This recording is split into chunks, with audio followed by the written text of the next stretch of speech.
situação no Haiti está crítica.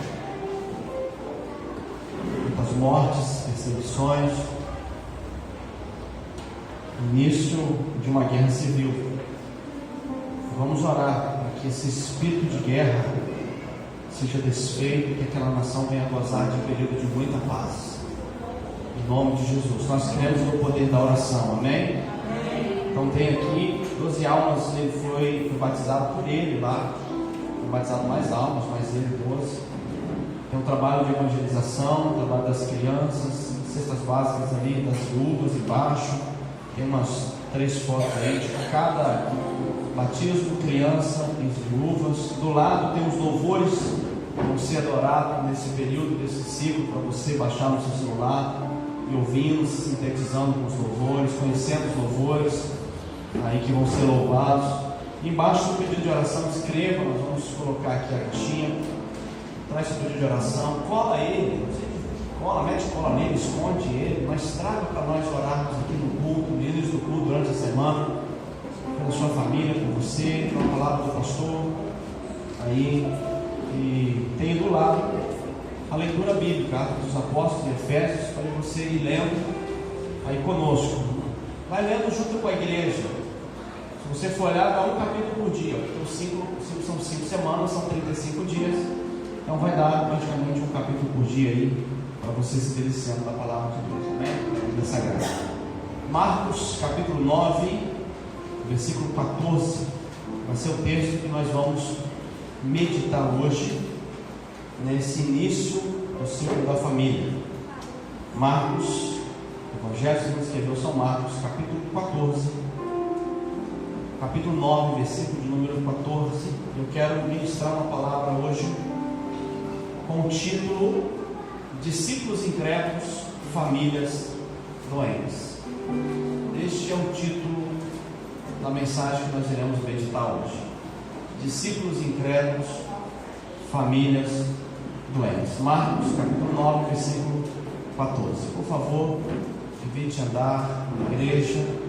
Eu estou querendo fazer uma eleição para tirar o bebedouro da igreja, mas os irmãos não nos deixaram não. Então, vence a maioria. Você fica o dia todo em casa sem beber água. Chega na igreja e dá uma sede abençoada. Vou orar para esse espírito de sede sair de você e só tomar água em casa.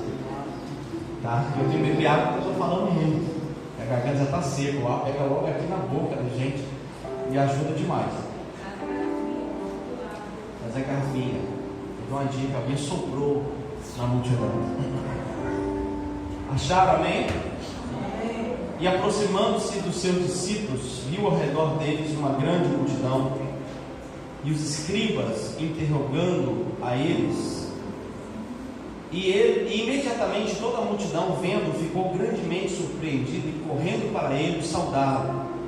E ele perguntou aos escribas: o que interrogas com eles?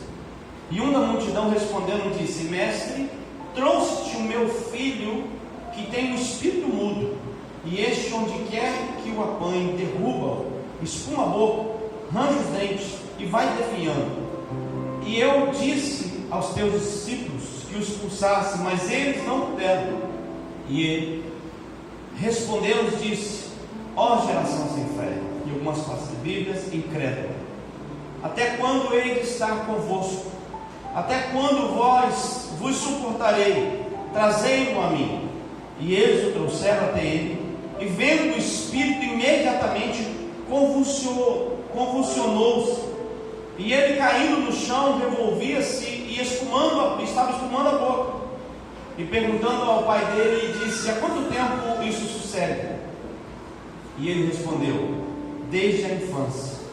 E muitas vezes isso tem lançado no fogo e dentro da água para o destruir. Mas se tu podes fazer alguma coisa, tenha compaixão de nós e ajuda-nos. E Jesus disse: se tu podes crer, todas as coisas são possíveis ao que crê. Imediatamente o pai do menino exclamou em lágrimas, dizendo: Senhor, eu creio, aumenta a minha fé. Algumas versões falam, ajuda a minha incredulidade.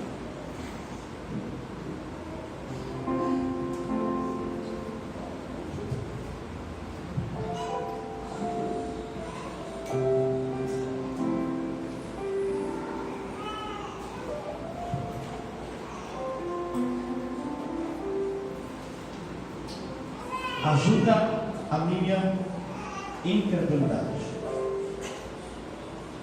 E Jesus, vendo que a multidão crescia, repreendeu o espírito imundo, dizendo: espírito mudo e surdo, eu te ordeno, sai dele e não entre mais nele. E o espírito gritou e, ajudando com violência, saiu dele, e estava como morto, de modo que muitos diziam: ele está morto. Mas Jesus, tomando pela mão, o ergueu, e ele se levantou. E quando ele entrou em casa, os seus discípulos lhe perguntaram em particular: por que nós não podemos expulsá-lo? E ele disse-lhes: esse tipo de demônio, em algumas versões fala casta, não sai senão pela oração e pelo jejum. Vamos orar? Você pode falar com Deus para usar a minha vida, para falar com você. Você pode falar com Deus para preparar o seu coração para receber essa palavra. Oh Deus, oh Pai, nós necessitamos de ouvir a sua voz. Nós necessitamos de te conhecer. Nós necessitamos a cada dia mais de conhecer sua vontade, de ver as cascas da nossa vida caída, de ver coisas acontecendo, meu Deus, ao nosso redor, perto de nós e dentro de nós. Que o Senhor possa usar a minha vida para ministrar o coração da tua igreja.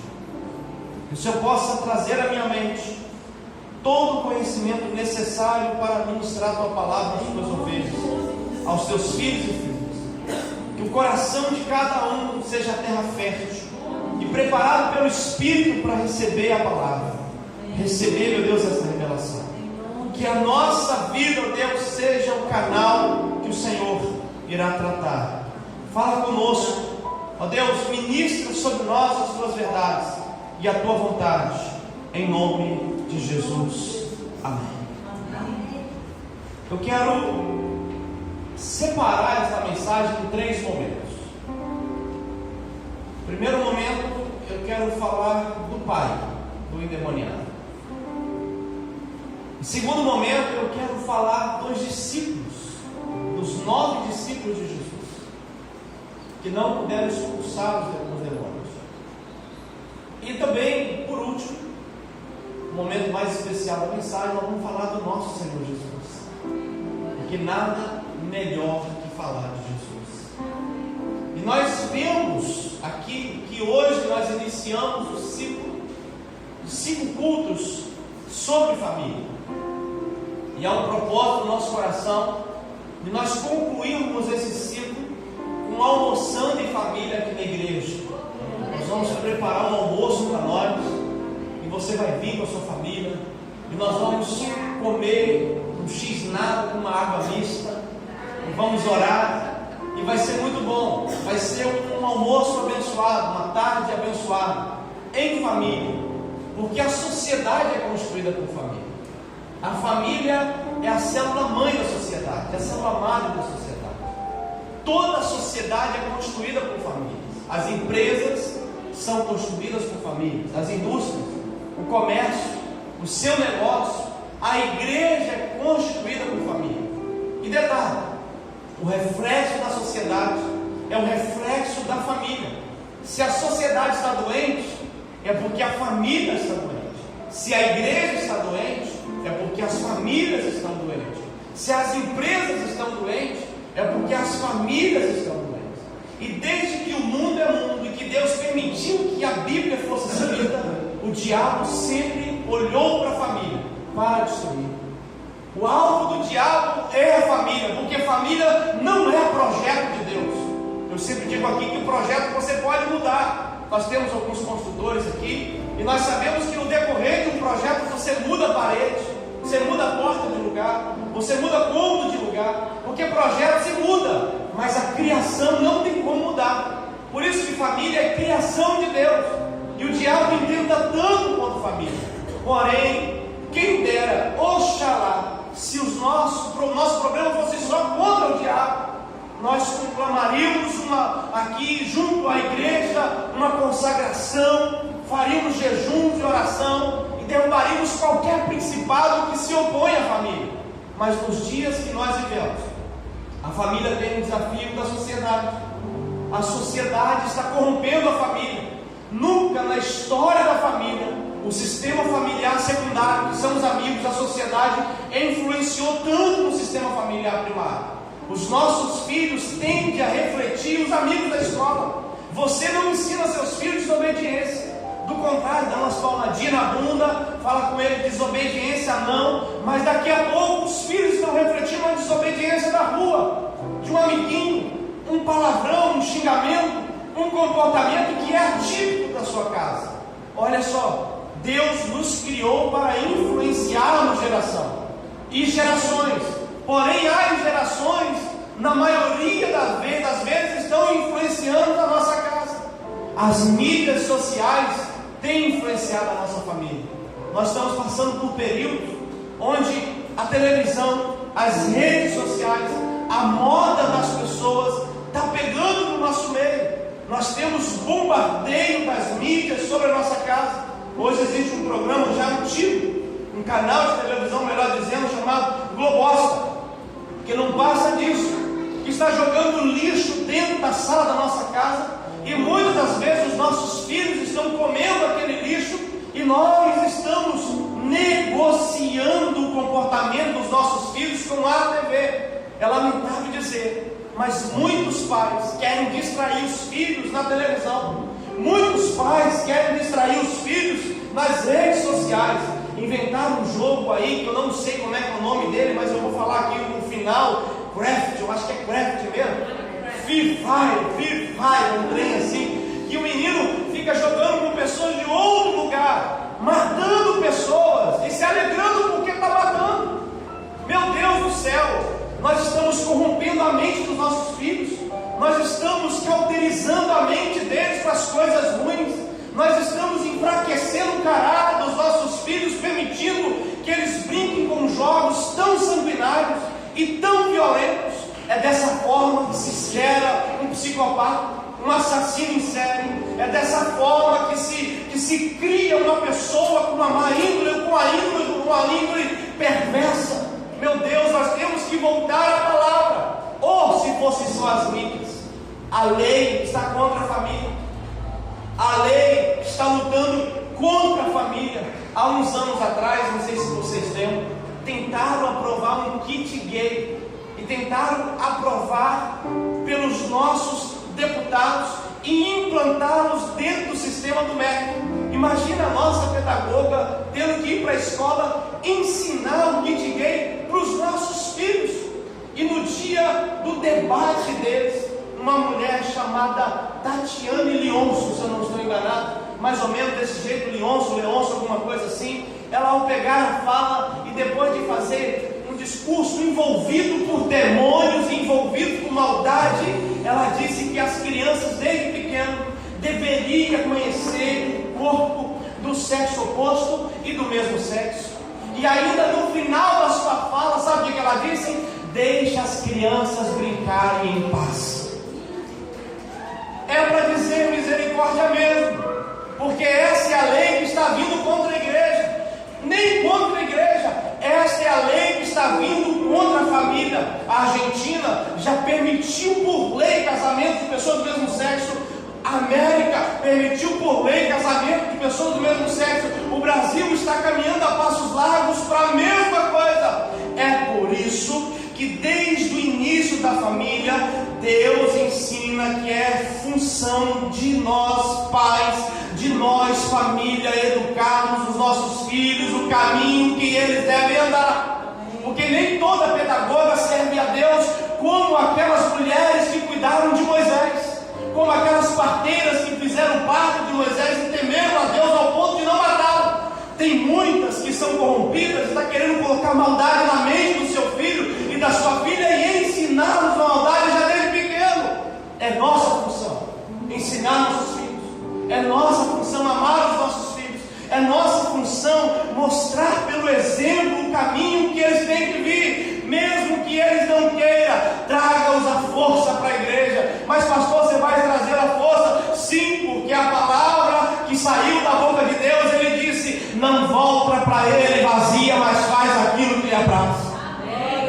Eles veem a força, mas quando eles chegam aqui, eles ouvem uma palavra que esmiuça a rocha, que transforma um coração de pedra em um coração de carne. Eles ouvem falar de um Jesus que morreu na cruz para salvá-lo, de um Deus que o ama, mesmo ele sendo pecador. E a prova do amor de Deus é que Jesus morreu para nos lavar de todo o pecado. E quando ele crescer, que ele estiver diante do pecado, ele vai ter duas opções: ou eu peco ou eu fico com Jesus. E eu tenho certeza que o poder que Deus tem é muito maior para fazer vocês vão ficar com Jesus. Mas nós encontramos um cenário de discípulos que um pintor italiano chamado, desculpa, que o ar realmente seca aqui, um pintor italiano chamado Rafael Sanzio, quando ele foi pintar esse cenário da Bíblia, porque ele gostava de pintar quadros para definir passagens bíblicas, e ele foi pintar esse cenário. Ele pintou Jesus na glória do monte e 9 discípulos nas trevas do vale. Porque esse é o cenário: Jesus na glória do monte e 9 discípulos nas trevas do vale. Quando você olha o texto, e eu disse que em primeiro momento eu ia falar do Pai, e eu quero falar do Pai agora e destacar algumas coisas sobre o Pai. É interessante você notar que o Pai, primeira coisa, ele tinha um diagnóstico quase completo do seu filho. Quase completo. O filho, o jovem endemoniado, a criança endemoniada, o pré-adolescente endemoniado, o adolescente endemoniado, o jovem endemoniado. Ele sabia de tudo que ele pôde diagnosticar do seu filho. Ele disse: ele espuma a boca, ele se joga no chão, ele dá ataque epilético, ele range os dentes, ele definha, ele cai no fogo, ele cai na água. Ele é, mas entenda que o diagnóstico desse homem foi melhor que o diagnóstico dos discípulos. Esse homem diagnosticou o filho dele com uma doença espiritual. Ele disse: o meu filho é endemoniado. E se ele era endemoniado, é porque esse homem buscou a ciência como uma forma de tratamento. Deixa eu olhar a hora, porque ela sempre me trai. Como uma forma de tratamento para o filho. Esse homem buscou o tratamento na medicina. E ali, esse milagre aconteceu em Cesareia de Filipe. Ficava em Jerusalém. A poucos quilômetros de Cesareia de Filipe existia uma cidade chamada Betesda, dos 5 tanques. Mas também em Betesda existia um lugar de adoração ao Deus Esculápio. Você sabe quem era o Deus Esculápio? Era o Deus serpente enrolado numa espada, de onde saiu o símbolo da medicina para os dias de hoje. Não que os médicos adoram o Deus Esculápio, não é isso que eu estou querendo dizer. Eu estou querendo dizer que ali do lado, bem próximo, existia uma adoração a um Deus grego chamado Esculápio, o Deus da cura, o Deus da medicina. E esse homem com certeza buscou todas as ferramentas possíveis que o homem pode para poder tratar o problema do filho, mas ele não conseguira, ele não teve resultado. Igual aquela mulher do fluxo de sangue, que gastou todo o dinheiro que tinha para tentar parar o fluxo do seu sangue e não conseguiu. Mas existem problemas que realmente a medicina não tem como resolver. E se eu dizer uma coisa para você, se não é diagnosticado pela medicina, se não é diagnosticado pela psicologia, é diagnosticado pela fé, é diagnosticado pelo espiritual. Nem todas as doenças aparecem em exames porque não são físicas, às vezes são emocionais, chamadas doenças psicossomáticas, doenças da mente geradas no corpo. Mas quando a psicologia também não consegue identificar essas doenças, vai para o joelho porque é espiritual, vai orar porque isso é espiritual, vai buscar socorro onde você realmente vai encontrar, porque os homens usaram suas ferramentas e não conseguiram, mas as ferramentas de Deus são sempre maiores, são sempre grandes, são sempre infinitas. Mas entenda uma coisa: aquele homem levou o filho aos discípulos. Aquele homem procurou Jesus, melhor dizendo. E se você for olhar o capítulo 7, Jesus libertou a filha de uma mulher cirofenícia, uma mulher estrangeira. E você sabe qual era o problema da filha dessa mulher em casa? Demônio. Uma mulher cirofenícia, uma mulher estrangeira procurou Jesus e disse: Senhor, cura minha filha. Jesus disse: não é lícito pegar o pão dos filhos e dar aos cachorrinhos. Ela disse: mas Senhor, até os cachorrinhos comem da migalha que cai na sua mesa. E ele disse: nem mesmo Israel eu encontrei tanta fé. Vai, e a tua filha está viva. E ela vive. E quando ela foi, ela chegou em casa, a filha estava liberta sobre a cama. O problema da filha daquela mulher era o mesmo problema do filho desse homem: demonização. E aquele homem procurou Jesus, porque eu creio, a Bíblia não fala, mas eu, cristiano, creio que ele ouviu falar que Jesus havia libertado a filha de uma mulher que tinha o mesmo problema que o filho dele. E é por isso que ele foi procurar Jesus. E quando ele chegou lá, aí eu começo a falar dos discípulos. E é aqui que entra o tema da mensagem: discípulos incrédulos, famílias doentes, destruídas. Quando ele procura os discípulos, sabe o que acontece? Os discípulos não conseguiram expulsar o demônio. Você sabe por quê? Porque lhes faltava oração e jejum.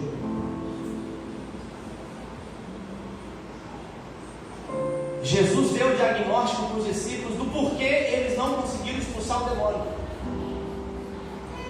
Jesus disse: vocês não oram e nem jejuam. É por isso que eu entendo o pensamento desse pintor Rafael, quando ele disse: Jesus na glória do monte, os discípulos nas trevas dos vales. Porque a palavra incredulidade do grego trazido para o português significa trevas. Uma pessoa incrédula é uma pessoa envolvida de trevas, envolvida em trevas, porque ela não consegue crer. E os discípulos, além de ser chamados como incrédulos, porque Jesus disse geração incrédula, Jesus disse: vocês não oram, te falta oração. O diagnóstico do pai, sabe qual foi? Filho é endemoniado. O diagnóstico do discípulo, sabe qual foi? Jovem lunático, aquele que sofre as consequências da lua. De acordo com que a lua vai mudando, parece que tem gente mesmo que é meio lunático, né? A lua muda, a pessoa dá uns estralos na mente assim, você tem que dar um gadernal para ela, um aldol, alguma coisa assim, um clonazepam, um mazepam, um rivotril, alguma coisa nesse sentido, porque parece que a lua vira, a pessoa dá um estalar na mente, né? Os discípulos falaram: não, ele é lunático, não é espiritual, é lunático, o jovem é lunático. E provavelmente, talvez seja sobre isso que eles estavam discutindo, porque quando Jesus chegou no versículo 14, eles estavam debatendo, os escribas estavam interrogando a eles. Me acompanha na sua Bíblia aí, por favor, fique com ela aberta. Versículo 14, Jesus chega, estava tendo um interrogamento entre os escribas e os discípulos de Jesus, os 9 discípulos de Jesus que ficaram lá em Cesareia de Filipe, no pé do monte, no vale, estava sendo interrogado. Talvez seja isso: é espiritual ou é a lua? É espiritual ou é psicológico? Ou é mental? O que está acontecendo com esse jovem? E ele: não, é lunático. O pai diz: não, é demoniado. E os escribas dão: o que é? É espiritual ou não é? Porque lhes faltava oração e jejum. E você sabe o que mais me assusta nisso?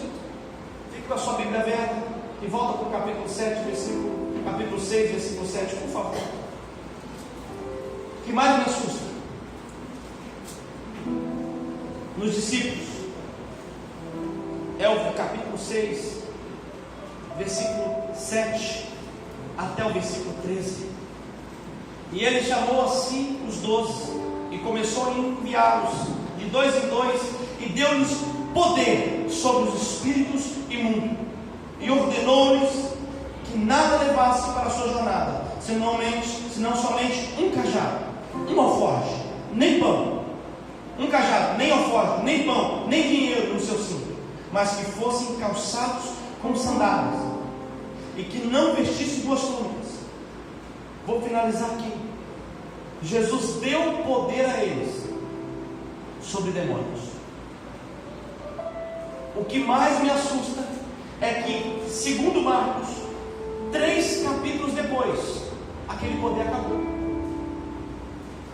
Eles recebem poder para expulsar demônios no capítulo 6, versículo 7. E no capítulo 9, versículo 14, eles não conseguem expulsar o demônio. Uma unção que envelheceu,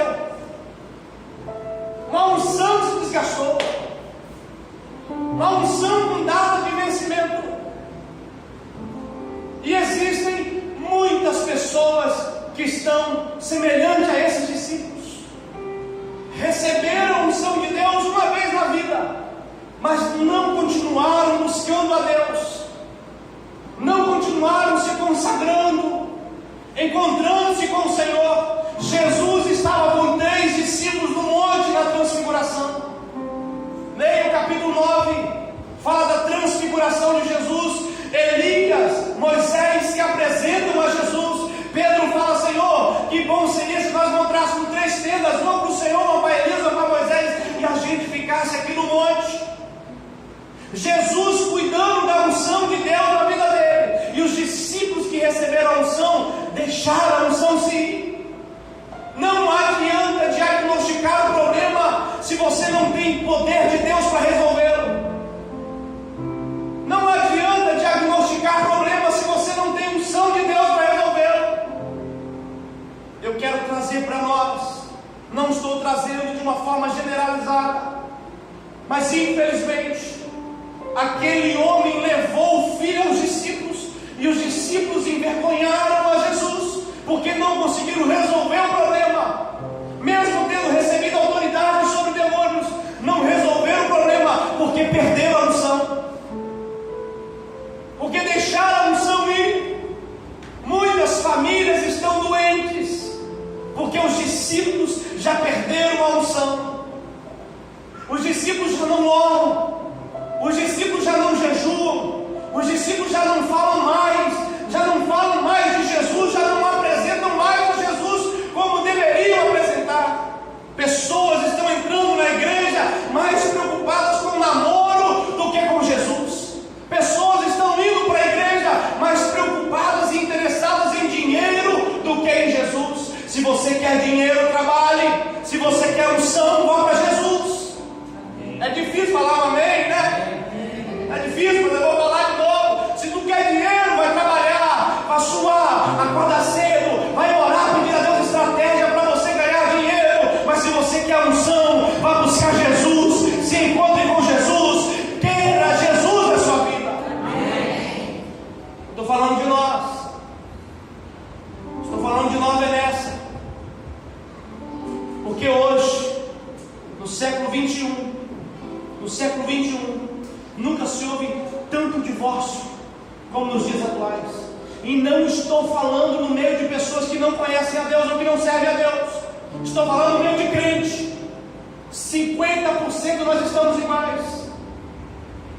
Nós estamos equiparados às pessoas que não conhecem a Deus.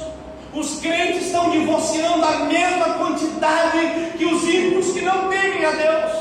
Mas por quê? Porque a lei permite o divórcio e a igreja está amparando o divórcio. A igreja está aceitando o divórcio. A igreja está dizendo: pode fazer teste. Oxalá, se a minha mãe casou para fazer teste, ela sofreu na mão do meu pai, passou, comeu o pão que o diabo amassou, mas permaneceu ali até o infeliz morrer primeiro, depois foi salvo.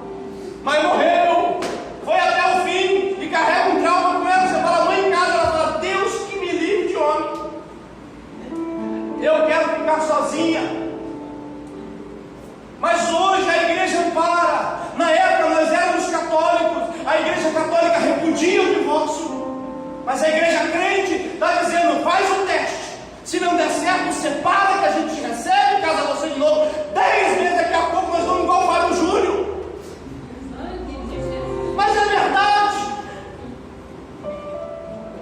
Eu conheço uma demanda de pastores, se você for conversar com ele, larga aquele desgraçado, ele não presta.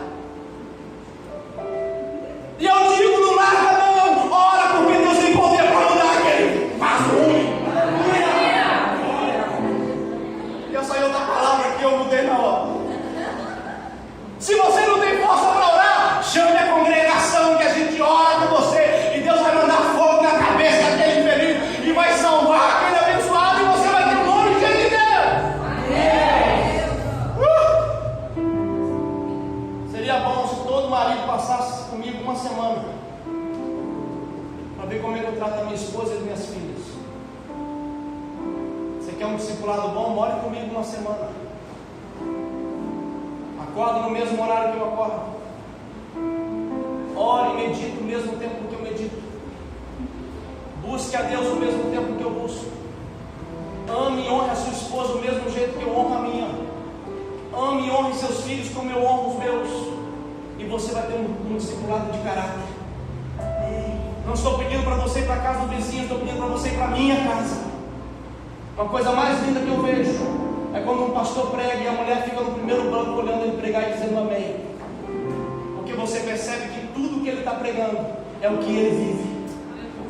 Ele vive o que prega e prega o que vive. Não estou pregando hipocrisia, porque não sou demagogo e muito menos sou moralista. Estou dizendo para vocês que nós não podemos aceitar essa família que estão vendendo para nós. Uma família desgastada, uma família sem compromisso, uma família sem amor, uma família do século 21. Acho que domingo retrasado, quando eu ministrei aqui, eu entrei no gancho, não sei se foi aqui, se foi em outro lugar, eu não lembro onde foi mais, porque eu tenho falado tanto ultimamente. Eu falei que tem casal que está brigando e desabafando pelo WhatsApp e pedindo perdão pelo WhatsApp. Foi no aniversário da Lívia, obrigado, essa mulher tem uma mente abençoada. Eu tratei um casal um dia assim, ele disse, não, quando eu quero desabafar com a minha esposa, eu desabafo no WhatsApp, eu desabafo de lá, depois eu peço perdão daqui, eu mando um áudio para ela manda um áudio para mim, a gente resolve de chegar e de beijar na boca para namorar. A sociedade moderna. Mas sabe por que está doente? Porque os discípulos estão doentes. Porque quando vem para os discípulos resolverem, eles colocam o problema em tudo.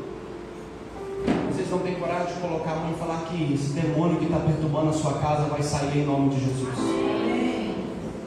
Eu creio no poder da oração. Não adianta andar com Jesus e não gozar com Ele de todos os momentos. Não adianta andar com Jesus e na hora da transfiguração ficar no vale. Mas tem que ser, eu vou contigo onde o Senhor for.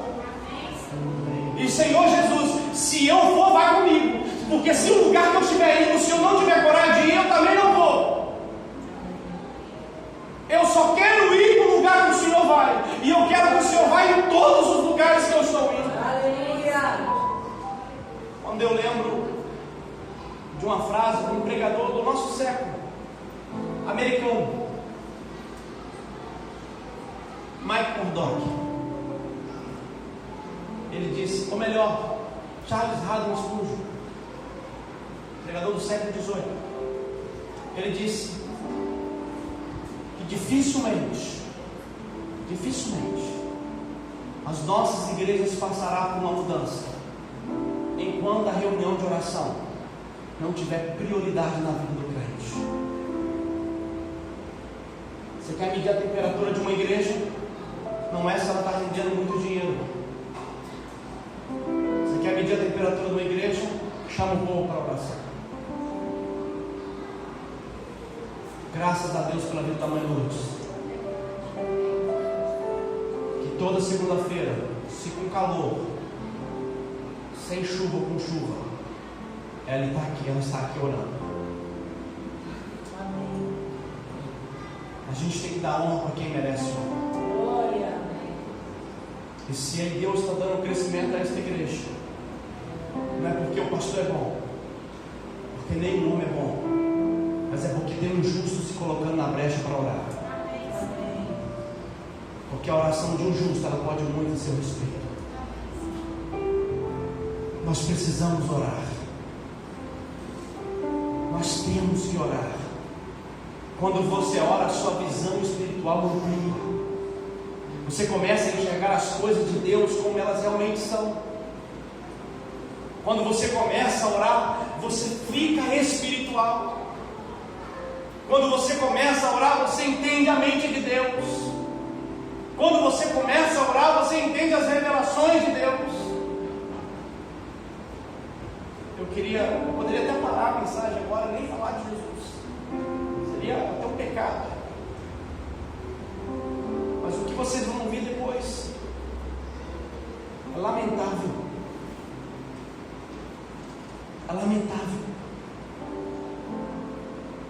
Porque discípulos que deveriam apresentar Jesus colocou dúvidas no coração de um pai, desesperado. Quando você olha comigo, nós estamos lendo, aquele pai olha para Jesus no versículo 22 e fala: se tu podes fazer alguma coisa.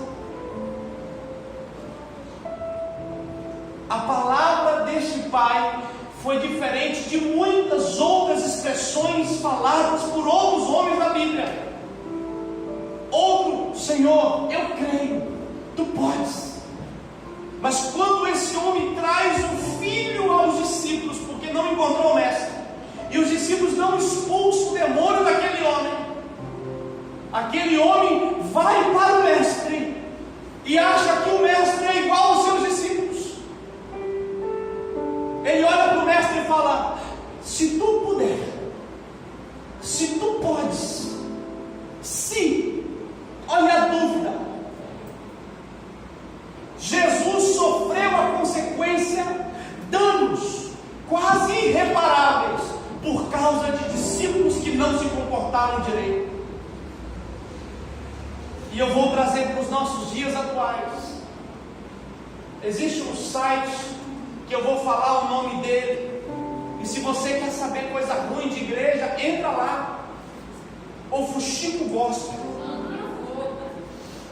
E olha que a Bíblia fala em Provérbios capítulo 6, que 6 coisas o Senhor odeia e a 7ª ele abomina, que é a língua que faz contenda entre irmãos, que é a língua que fala mentira. E esse site, o Fuxico Gospel, todos os dias eles mandam lá na matéria: fulano de tal, pastor fulano, cantor fulano, cantora fulana cai em pecado, faz isso, faz aquilo, outro e tal, e tal, e tal, e tal. Só escândalo. Só escândalo. Discípulos que escandalizam o nome do Senhor. Eu conheço pessoas que tiveram ódio de Deus por causa de discípulos que usaram a boca de Deus, que usaram Deus quando Deus não estava usando.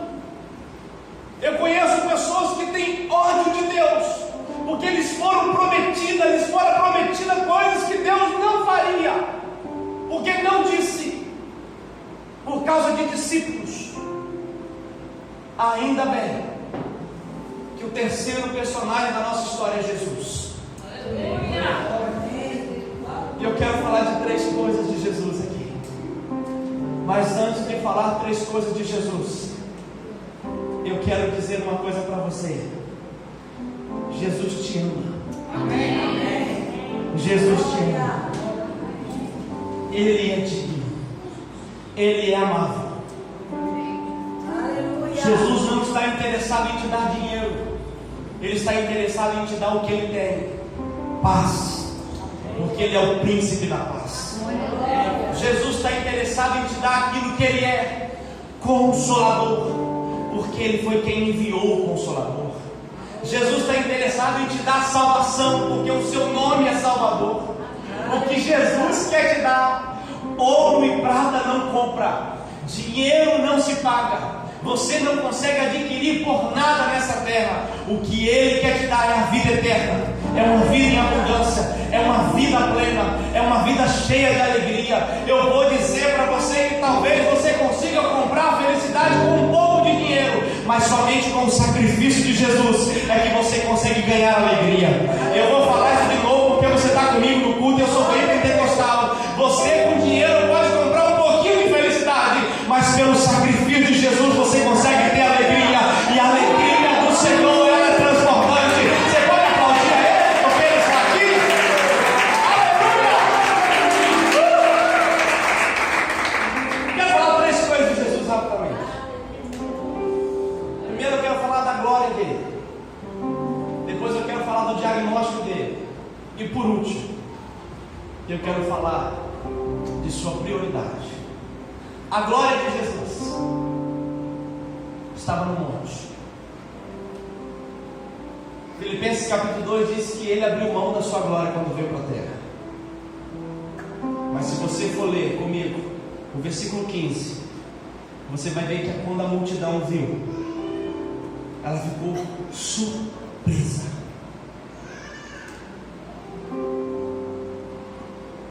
Por que a multidão ficou surpresa?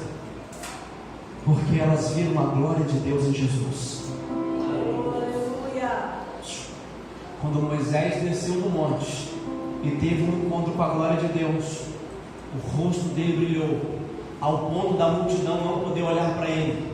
Ele tem que usar um véu, porque o seu rosto brilhava como o sol ao meio-dia. Moisés, quando se encontrou com o Senhor, o seu rosto brilhou, porque quem se encontra com Deus consegue ter glória no rosto, consegue ter glória no corpo, porque os seus olhos estão enxergando a Deus, porque os seus olhos estão sendo contemplados pelos olhos de Deus, e a glória de Deus manifesta no seu corpo a glória dele. Existe um homem na Bíblia, em Atos Apóstolos, capítulo 6 ao capítulo 8, chamado Estevão. Estevão deu uma mensagem sobre Jesus, da lei ao sacrifício. Incrível. Pregou uma mensagem para ninguém se converter. Foi a pregação que não teve nenhum convertido. Foi uma das pregações mais expositivas da Bíblia, mais conclusivas da Bíblia, e ninguém se converteu. Do contrário, Saulo segurou a sua capa para que as pessoas o apedrejassem até a morte. Ele foi apedrejado até a morte, porque pregou um sermão gigantesco e maravilhoso. Mas quando Estevão estava para morrer, ele olha para o céu e ele vê Jesus de pé à direita de Deus. E quando ele vê Jesus de pé à direita de Deus, ele olha para os homens olham para Estevão e falam: é assim mesmo? O rosto dele está brilhando como o rosto de um anjo. E eles não conseguiam olhar para o rosto dele, porque o rosto de Estevão brilhava por causa da glória de Deus. Você está conseguindo entender que esse Deus é o mesmo? Operou um lá no Êxodo e o outro ele operou aqui em Atos. Jesus tinha o seu rosto brilhando porque ele tinha a glória de Deus na vida dele. Ei, você não está entendendo, pelo amor de Deus? Quem tem a glória não tem lugar que chega que demônios fiquem. Quando um homem e uma mulher cheio da glória de Deus chega, os demônios têm que bater em retirada, o mal tem que sair, porque eles não suportam a glória de Deus. Esse Deus é maravilhoso. Eu convido a você a conhecer essa glória, uma glória que quando você chega, os demônios já começam a tremer, porque eles foram expulsos da glória, mas a glória habita em nós. Eu lembro da história do pastor Keres de Adoniran Judson, um homem que só tinha um olho. Numa briga, quando ele não servia a Deus, o olho dele foi furado numa porrada. Ele perdeu uma visão, ele só tinha um olho. Você sabe como o auditório falava do olho dele? Que o olho dele era como uma estrela, de tanto que brilhava. Existia um homem no século XVII que pregava, chamado Jerônimo Savonarola, quase 2 metros de altura, míope, e por causa da dificuldade dos seus olhos, ele não pregava o sermão, ele lia o sermão na frente, bem próximo, e as pessoas não conseguiam ver o seu rosto, apenas ouvir a sua voz. Mas quando ele tirava o sermão da frente, as pessoas não conseguiam olhar no seu rosto, porque brilhava por causa da glória de Deus. Existia um homem chamado Charles Finney, que quando ele entrou numa fábrica de carvão, ele era tão feio que as pessoas riam dele, e quando ele passava, risco de lágrimas cortavam aquele rosto cheio de carvão. O riso se transformava em pranto por causa da presença de Deus, e o pranto se virava arrependimento porque eles se convertiam. Deus ainda tem homens cheios da glória